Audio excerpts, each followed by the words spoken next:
What up, guys? Friday, December 14th. We got a lot to discuss in this video because we had a lot of stuff come out yesterday. Bombshells going on in regards to the Clinton Foundation. We've got news on Flynn and a lot of other things to talk about. So let's roll. First of all, let's discuss the wave of bomb threats causing evacuations and anxiety across America. So we had a wave of bomb threats reported against businesses, schools, hospitals, a lot of other places across America, and they all appeared to be hoaxes. Wow. What a coincidence. This occurred right about the exact same time that we had those Clinton Foundation whistleblowers testifying in front of Congress. It's like somebody somewhere wanted to change the news cycles or something, right? Well, luckily they all turned out to be hoaxes. And speaking of propaganda to change the news cycles, this came out against Trump yesterday. So New York prosecutors investigating the Donald Trump inaugural fund, a pro-Trump super PAC, for possible illegal foreign donations. And wow, very coincidental, this news breaking from the New York Times and these federal prosecutors being from New York. So there's really no doubt in my mind that they have some sort of swamp ties. And this is a very political piece that came out with very purposeful timing just to spread some fake news about Donald Trump. Again, all these coincidences, all these timing, it's all political. So let's move on into what they're all trying to distract us about, and that is the Clinton Foundation whistleblowers. So referencing a Sarah Carter article, Sarah Carter, one of the very few mainstream media journalists that I trust, her and John Solomon. We'll talk about John Solomon in a minute here, but this article coming from Sarah Carter says financial bounty hunters testify Clinton Foundation operated as a foreign agent. So these whistleblowers with their forensic government investigators testifying, answering questions to congressmen yesterday, literally said that the Clinton Foundation was operating as a foreign agent, which is highly illegal because the Clinton Foundation is registered as a 501c3 nonprofit. So because of this, it is not entitled to that status because they are doing operations with foreign agencies. The Clinton Foundation should have registered under the FARA, the Foreign Agents Registration Act, but they have not. They've been a 501c3 the whole time in their existence, and as such, they have literally avoided millions and millions of dollars in taxes that they should have been paying, but they haven't, so there is tons of fraud going on there at the Clinton Foundation. This being answered to congressmen in front of the nation. Very good news. It's starting to break. The cracks in the dam are starting to form, okay? Now, there was a couple lines in there during that questioning yesterday that stood out big time. And we're going to reference Sarah Ashcraft's Twitter here because she laid it out perfectly in this tweet. Mark Meadows, Representative Mark Meadows, was asking questions to these whistleblowers and the investigators. And one of the questions that was asked was this. You believe out of Little Rock, Arkansas, there's a criminal investigation into the Clinton Foundation based on the documentation you provided to the FBI? They answered, yes. Mark Meadows then says, perhaps that's why Huber didn't show up. He can't comment on an active investigation. So this answers the question as to why John Huber wasn't at that hearing yesterday is because the investigation is ongoing. He literally can't comment on it. And I'm seeing a lot of those fake MAGAs, those blue check marks, those controlled opposition shills on social media in Twitter land, spreading a lot of fake news saying that Hillary Clinton is not being investigated. And then they're also saying, wow, Donald Trump is being investigated. What's going on here? You know, a lot of these fake MAGAs, these blue checkmark shills, they are really trying to psyop with your mind right now. Don't let them. This investigation going on into Trump is BS. I mean, these federal prosecutors had years to bring this out, but they're bringing it out now. Why? It's totally political and the timing of it all. And Hillary Clinton is definitely being investigated. So don't let them do the thinking for you. Think for yourself. Connect all of these dots, guys. Now let's talk a little bit more about Huber, okay? So Huber wasn't at this hearing yesterday. Where was he? Very good question, and it's actually an amazing answer to that question. So Utah's top federal cops question whether child sex offender treatment works. This is news out of Utah, out of Salt Lake City, and check this out. Utah's top federal law enforcers question the effectiveness of treatment programs for child sex offenders. U.S. Attorney John Huber said Thursday, as he met with reporters to talk about the current crime trends in the state. Huber called the proliferation of sex crimes involving children troubling. Wow. Is this the troll of the century or what? We are having this news coming out about the Clinton Foundation, right? Huber and all his investigators were investigating all things Clinton Foundation. Of course, what are the allegations that Clinton has been involved in? The deep, dark stuff. Crimes with children. Sex crimes with children, right? John Huber, what's he doing yesterday? Answering questions about sexual crimes with children and child exploitation. Wow. Troll of the century right here. My God, what a message sent to the deep state right there. So you can see it all lining up, all beginning to break. We are getting the initial illegal activities in regards to tax evasion and money laundering come out in regards to the Clinton Foundation, and I'm sure we're going to get the much heavier stuff in due time. So be patient, everybody. And one last little thing on QAnon, this coming out of another corporate propaganda rag, the Daily Beast, and of course Will Sommer here writing this article. Here's their go-to guy for shilliness.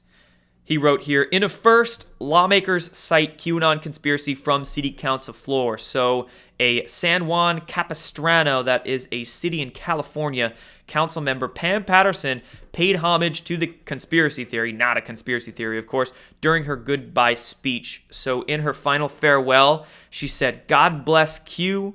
She even recited a drop during her goodbye remarks. So this woman having the courage to do this in front of the city council meeting. This is fantastic stuff. Shout out to her for doing that. Very brave woman. We're going to be seeing a lot more of this happen around the country as people get this courage to begin speaking out about all of this. So good stuff there. Now let's talk a little bit about Flynn. So we have those Clinton Foundation bombshells surfacing yesterday. We also had news on Flynn. So John Solomon, again, one of those other mainstream reporters that I trust who's doing very good work. Sarah Carter and John Solomon have also been mentioned in Q's drops before, so I trust them. And John Solomon on Hannity yesterday dropping a bombshell saying that the DIA, the Defense Intelligence Agency, holding documents that exonerate General Flynn. They've refused to release these documents for 18 months. Now we can get into the dot connecting and speculation as to why. I'm not going to do that here, but this timing is crucial that this news is coming out right now. So Solomon saying that in May 2017, there was a document identified to a small number of people in the U.S. government. It's in the possession of the DIA, and for 18 months they haven't released it, but John Solomon is releasing the news about it now through Hannity's show, and it looks like Flynn, the exoneration for him, the clearing of his name is coming very soon. All of this news is being leaked, being given out to the public very methodically to go along with the plan to get them ready for it and for this to occur. So this is very good news. Clear Flynn now. And another piece of news coming out about Flynn yesterday, the judge in his case ordering Mueller to turn over all the interview docs after bombshell claim of FBI pressure. So Michael Flynn's legal team made a bombshell allegation that the FBI pushed him not to bring a lawyer to his fateful January 24th, 2017 interview with agents at the White House. This was the interview where Michael Flynn thought he was talking with allies of his, but he was actually talking with people that were trying to set him up. And his lawyers recently coming out saying the FBI pushed him not to bring a lawyer. So now the judge in his case is asking Mueller to turn over all the interview docs they have because of Michael Flynn's legal team's allegation here. So again, all of this news breaking very methodically, and I imagine the exoneration, the clearing of Flynn's name, again, is going to happen in very short order. Very good news. Thank you, General Michael Flynn, for what you're doing for all of us and for this country. Absolutely. Okay, now moving on, a few more articles I want to share with you guys, and a shout out to a sponsor of this channel here. That shout out is to Noble Gold Investments. Fantastic company. They help you invest your money into gold and silver. I think gold is going to come back in a very big way very soon. We're going to see a restructuring of the Federal Reserve. back onto a precious metal-backed currency, would be my guess, and get started in investing your money into precious metals right now. I'm sure the market for them is going to increase very dramatically very soon. So Noble Gold Investments can help you start investing your money into gold and silver now. There'll be a link in the description down below where you can go check out this company. All right, moving on into some news about some energetic anomalies going on really worldwide right now. And there's some things I want to connect with this one and some news I want to share with you that you might not have heard before, because I've been tracking this sort of stuff for multiple years now. So I'm going to reference the Sharp Edge on Twitter. Like this person's page, so I'm going to reference it here. Shout out to the Sharp Edge. I'll link all these Twitter accounts and, of course, a lot of these articles down below. Now, they noticed on the Mimic satellite data. Now, Mimic is a satellite that measures microwaves worldwide. So Mimic stands for Morphed Integrated Microwave Imagery, and it measures the total precipitable water worldwide with microwave frequencies. Now, this Mimic satellite, every so often, because it works in the microwave bandwidth, it picks up these energetic anomalies that occur, right? And the Sharp Edge tweeting here on one that occurred yesterday, and you can see with this Mimic data, you get these weird waves, these weird bands that occur. And it's like some sort of energetic frequency is hitting the whole planet, right? And this isn't actually the first time this has happened. So Mimic picked up something very similar multiple times in 2016. One occurred in April of 2016, and it looks similar to this, but it was a little different. You could see what looked like to be waves worldwide, some sort of anomaly, again, in April 2016, and another one in December 2016. Okay, I'll put up some screenshots of those incidences, and there's actually a video by, I believe, Mr. MBB333, however his channel name goes, but he's a good channel to follow for space weather and earth change anomalies, things like earthquakes and volcanoes and energetic stuff like this. But anyway, he was following it. I was following it as well. So we had worldwide energetic anomalies occur, like I said, April, December 2016. And then Mimic also picked up some microwave frequencies emitting from Antarctica. Yes, Antarctica. Again, a lot of weird things going on with Antarctica. But this Mimic satellite picked up what looked like to be microwave frequencies emitted from a base somewhere in Antarctica. These frequencies were caught, again, multiple times, this time in 2017. So Mimic caught these microwave frequencies in April and again in May, just about a month later in 2017. So we have both worldwide energetic anomalies occurring and then Antarctica anomalies occurring. Now, I think the worldwide ones, this is my own opinion, but the worldwide ones were natural in nature, whether it's cosmic frequencies influencing this Earth. We know there's a lot of changes going on right now with our cosmos and our sun and our Earth, a lot of different changes. But I think the worldwide ones could have been natural, seeing a lot of things happen energetically with our cosmos. And I think the Antarctica ones were artificial. I think those were man-made. You could see in the screenshots that I put up, the ones from Antarctica looked to be like some device was turned on and a pulse came out of some base in Antarctica. So again, I'll be following Antarctica very close, so you guys know that I am well versed on that and I track it a lot. So I'll be continuously doing Antarctica reports for you guys and tracking things like this. Next news story. Detroit meteorologist dies by suicide after opening up about LASIK surgery complications. Weird headline. Weird headline. So this Detroit meteorologist here, she was 35 years old. She had 2 kids. People were saying that she was a bright, bubbly, wonderful, intelligent individual. She committed suicide. And as this headline states, she had recently gone public about complications with LASIK surgery. Really weird. She was actually taking some time off of work to deal with these complications. She had 4 weeks off post-surgery, and she put on her Facebook page that she was struggling a little bit, and then she goes and commits suicide. Very odd. Things do not add up in my mind about this. Of course, when a bright, bubbly individual with 2 very young children with a good job like this commit suicide, just doesn't make sense. Doesn't make sense. So we could possibly relegate this to a incidence of suiciding occurring. Wanted to report on that there. Next one is more than 200 women accuse famous Brazilian spiritual healer of sexual abuse. Wow, prosecutors receive flood of complaints against, I don't know how to say that name, but he is some spiritual healer in Brazil. He's very well known there. I have acquaintances in Brazil that I talk to, and they say that he was a very well-known guy there. He has connections to many top individuals, even in America.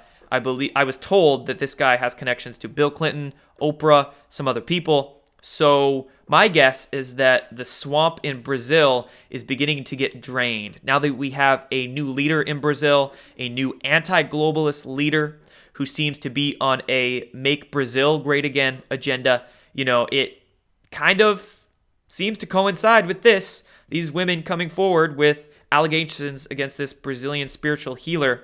My guess is the swamp is getting drained there. And a very important point to note here is that spiritual leaders, be very careful with spiritual leaders, okay? Spiritual healers, especially people at the pinnacle of the mainstream, those who are put out for all of us to see. It's usually these sorts of spiritual healers that are the smokescreens, that have the most issues themselves, And I would imagine that around the world, we're going to have a lot of, quote, spiritual leaders begin to fall from their pinnacle of fame and glory and authority, okay? But there's no doubt, there's a lot of spiritual leaders out there whose movements try to get infiltrated. I've witnessed that. I've witnessed that with Teal Swan and Bentinho Mazzaro. Those are 2 individuals that I trust. I like Bentinho Mazzaro's work. I met him before. I trust the guy. He's a very good guy. And we try to see their movements get infiltrated. But again, they aren't mainstream. They are doing very good work on the underground, on the grassroots level. When you have a spiritual healer, self-entitled spiritual leader on the mainstream level, yeah, pretty weird, right? And I'm sure there's a lot of shady stuff that go on with these sorts of individuals. All right, moving on, the very last thing I want to talk to you guys about, Lou Ferrigno in the hospital. The Incredible Hulk's Lou Ferrigno hospitalized after the pneumonia vaccination goes wrong. You can see big man there, still got a lot of mass on him, but not so green anymore. He is in the hospital, hooked up there, because his pneumonia vaccination went wrong. I shared this news to his social media accounts on Wednesday. And wow, guys, do we need any more proof that vaccinations are dangerous, that they are toxic, that they are poisonous? They can put you in the hospital and actually do worse. Far worse. This is exactly why we have a separate part of our legal system. We have a literal vaccine court that was installed to deal with this sort of stuff. And it's very hard to get money. It's very tough to get money, to get compensation from that vaccine court. But that vaccine court has paid out billions and billions of dollars over the last few decades to vaccine injury compensation claims, right? And if a vaccine can put Lou Ferrigno, can put the Hulk in the hospital, geez, imagine what it can do to you. Again, do we need any more proof that vaccinations are harmful, are dangerous, are toxic? Reject the poison, guys. Reject the poison. So that's it. Hope you enjoyed that video. Clinton Foundation bombshells. Very good news about Michael Flynn surfacing. His name will be cleared very soon, I'm sure. And then a lot of other crazy stuff going on in this country and in other countries too. So the Great Awakening commences. Thank you guys for tracking along with it with me here. I'll be back very soon with more news, more content for you guys. Done.